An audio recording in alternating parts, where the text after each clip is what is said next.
কারণে শুনতে পাচ্ছি যে বিএনপির স্বতন্ত্র প্রার্থী অমুক। আপনারাই বলেন বিএনপির কি কোনো স্বতন্ত্র প্রার্থী হতে পারে?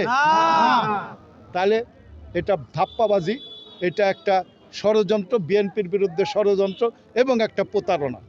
এই প্রতারক, এই ধাপ্পাবাজকে এই দেশের, বাংলাদেশের এবং এই নির্বাচনী এলাকার ভোটাররা ভোট দিবে না।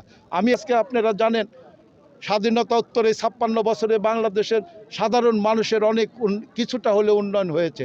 তারা দোকানে বসে টেলিভিশন দেখছে, একটা চার দোকানে বসে দৈনিক, আপনাদের দৈনিক পত্রিকা, আপনাদের চ্যানেলগুলো তারা দেখতে পাচ্ছে।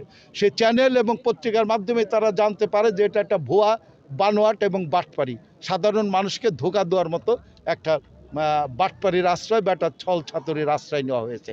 তারা জানেন 71 সালে জামাতে ইসলাম স্বাধীনতার বিরোধিতা করেছেন। তারা রাজাকার, আলবদর, আলসাম বাহিনী তৈরি করে আমার মুক্তিযোদ্ধাদের, মুক্তিকামী মানুষদের বিরুদ্ধে লড়াই করে রাতের আধারে তাদেরকে ধরে নিয়েছে। মুক্তিযোদ্ধাদের বাড়িতে গিয়ে বাড়ি পুড়িয়ে দিয়েছে।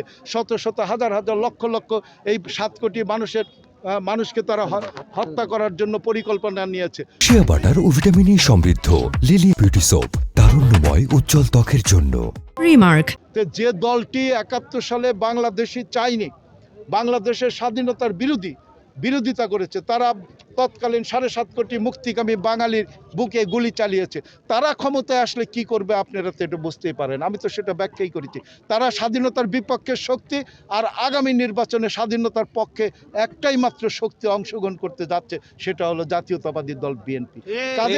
কাজেই এই বাংলার মানুষ কখনোই স্বাধীনতা বিরোধী শক্তিকে সমর্থন করবে না বা স্বাধীনতা বিরোধী শক্তির পক্ষে থাকবে না।